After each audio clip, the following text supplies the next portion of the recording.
కేటీఆర్ గారేమో వారు మాట్లాడుతూ జరిగితే జరిగి ఉండొచ్చు, ఒకరిద్దరి లంగాలే లుచ్చాలే జరిగి ఉండొచ్చు అని వారు మాట్లాడుతారు.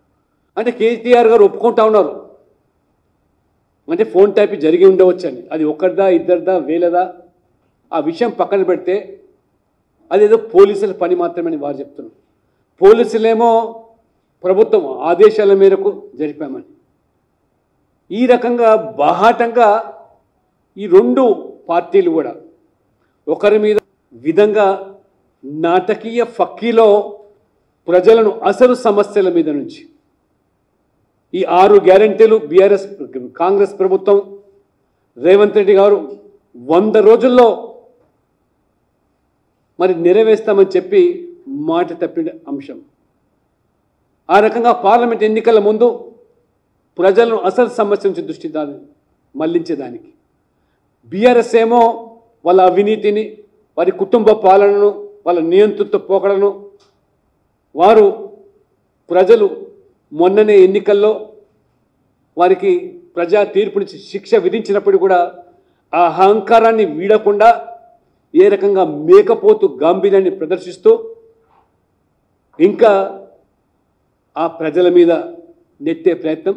ఈ రకంగా రెండు పార్టీలు కలిసి, అంటే బీజేపీ తెలంగాణ రాష్ట్రంలో, మోదీ హవా దేశవ్యాప్తంగా, తెలంగాణలో కూడా మారుమూల గ్రామంలో కూడా ప్రజలు పట్టం కట్టడానికి సిద్ధంగా ఉన్నారని తెలిసి ఈ రకంగా ఢిల్లీలో దోస్తీ, ఇవాళ గల్లీలో కుస్తీ ఈ బీఆర్ఎస్ కాంగ్రెస్ వ్యవహారంగా ఇవాళ స్పష్టంగా ప్రజలు ఇవాళ గమనిస్తూ ఉన్నారు.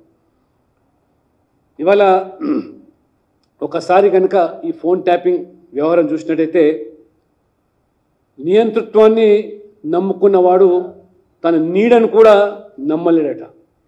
నీడ వెంటాడుతుందని చెప్పి ఒక అభద్రతా భావంతో ఏ రకంగా వ్యవహరిస్తాడో మరి కేసీఆర్ పాలనలో కూడా తన పాలన మీద తనకు నమ్మకం లేకుండా ప్రజా జీవితంలో ముఖ్యులైనటువంటి అందరిపైన కూడా వారి కదలికలపైన, మరి ప్రధాన మీడియా బ్యూరో చీఫ్లపైన, ప్రతిపక్షాల నాయకులపైన, లేదా కొంతమంది బ్యూరోక్రాట్లు లేదా వ్యాపారులు, రకరకాలైనటువంటి ఆ వర్గాల మీద మరి గత బీఆర్ఎస్ ప్రభుత్వం చేసిన అనేక దుర్మార్గాలు, నేరాల్లో ఒకటి ఫోన్ ట్యాపింగ్ అని ఇవాళ తేలుతూ ఉన్నది.